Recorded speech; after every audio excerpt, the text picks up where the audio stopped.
Shout out to Alana Trotman for sending me this article right here. And let me just tell you right here, and this is probably going to be the title of the video, they better tread extremely lightly with these claims that they are making. So this article is coming from the Daily Mail, and I kid you not, this is the title of the article.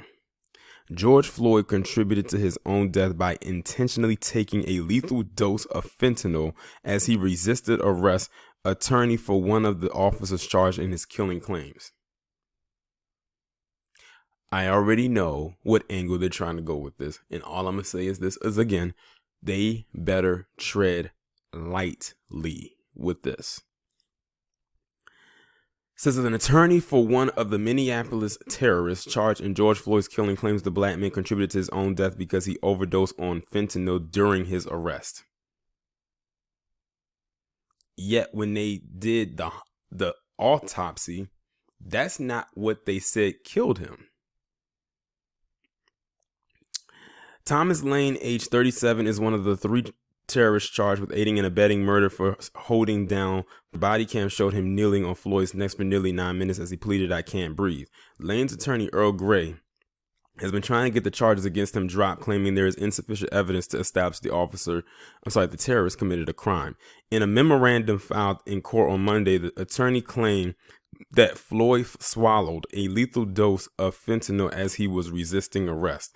The attorney pointed to body cam footage of the arrest in which he claims Floyd had a white spot on the left side of his tongue when Lane and another officer approached him following reports he had used a fake $20 bill to buy cigarettes at a convenience store.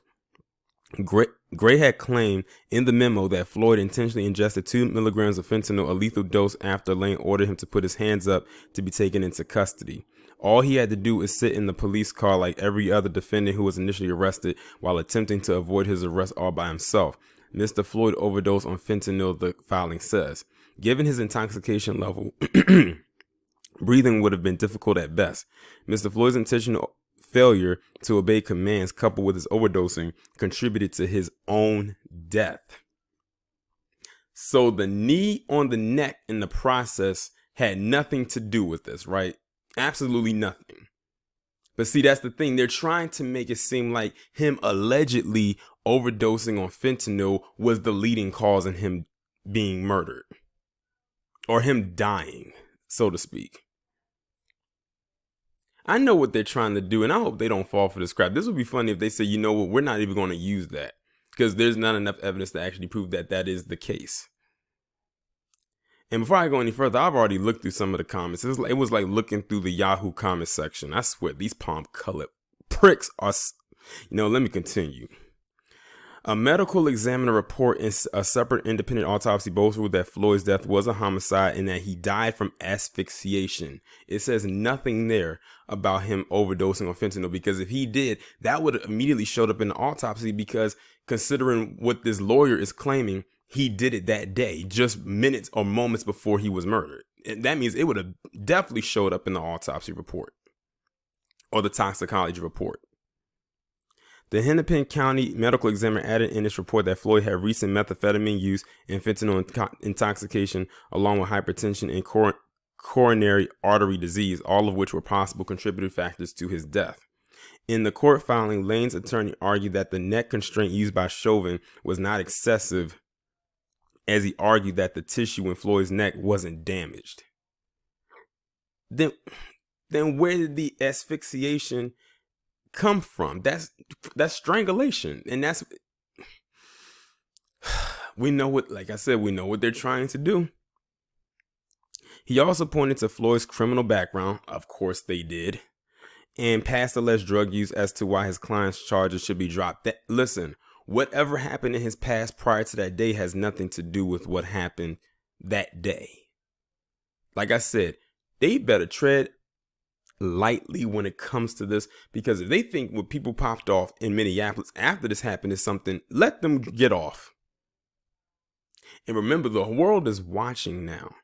It's not just people in the States who are watching. It's the world is watching this. I won't be surprised if people are going to be making a beeline around that courthouse when the trial comes up. Let me see if there's anything else here. It says, citing a May 2019 arrest, Gray argued that Floyd had to be physically removed from a car where police found oxycodone, cocaine, and rock cocaine. The court records do not state if Floyd was charged in an arrest.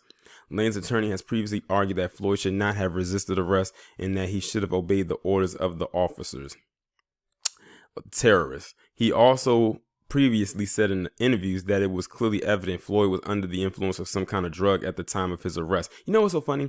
I wonder how many white people they've come across that have had drugs in their system and they're still breathing. It says Lane was one of the two terrorists who was on the scene following the reports that Floyd had attempted to pass a fake $20 bill to buy cigarettes at a convenience store. Chauvin and a fourth officer, Tothal, were called in to assist. All four were fired the day after Floyd's death. Lane's attorney is expected to argue a case for dismissing the charges against the fired terrorists during a court hearing scheduled for September 11th. It comes after a Minnesota judge ruled Lane's body cam footage could be released publicly after DailyMail.com revealed leaked footage.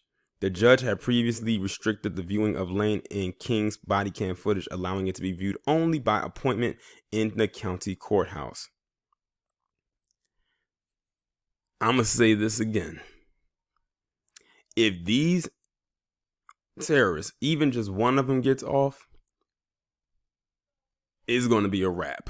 They're going to kick all this stuff off again. Or maybe that's what they want. What if this is what they want? What if this is their grand scheme plan? But you know what? If it is, I say give them what they want. Give them what they're asking for. Give them what they're begging for. And to all those palm-colored people in the comment section, leaving those slick comments talking about, oh, it looks like there's going to be some more people stealing again. Oh, don't get it twisted. We saw many of you out there too. Let's not forget that it was a white guy that burned down that precinct after George Floyd's murder. Quickly, how they forget that. I ain't forget, because I was one of the few people that did a video on him. But they don't want to talk about that. Yes, PC. It was a white guy who burned down that precinct that went viral in that picture that we all saw. Y'all can go back and look at the videos that I did. I have his name and his picture up there. But mainstream media never talked about him. If it wasn't for the internet, y'all wouldn't have known. I wouldn't have known. But we see what stage they're trying to set with this. We see what picture they want to paint with this. Oh, he was on fentanyl. He was probably overdosing. That's what contributed to his death. So the knee on the neck didn't contribute to it. And the thing is, how do you know that he was that the drugs would have killed him? Even in the autopsy, it said asphyxiation, and he had his knee on his neck for 9 minutes. Like I said, they're basically trying to say that the drugs was the major contributing factor, not the knee. The knee was a minor thing. That's what this attorney is trying to say. Mind you, this isn't even the attorney for Derek Chauvin. This is the attorney for one of the underlings that's saying this. And see, the scary part is, if he is successful in getting the charges dropped against him, don't think for 1 second that the other two, not Derek Chauvin, but the other two attorneys are not going to follow suit. So we got to bank that those charges do not get dropped. So it looks like we will probably be revisiting this on or around September 11th.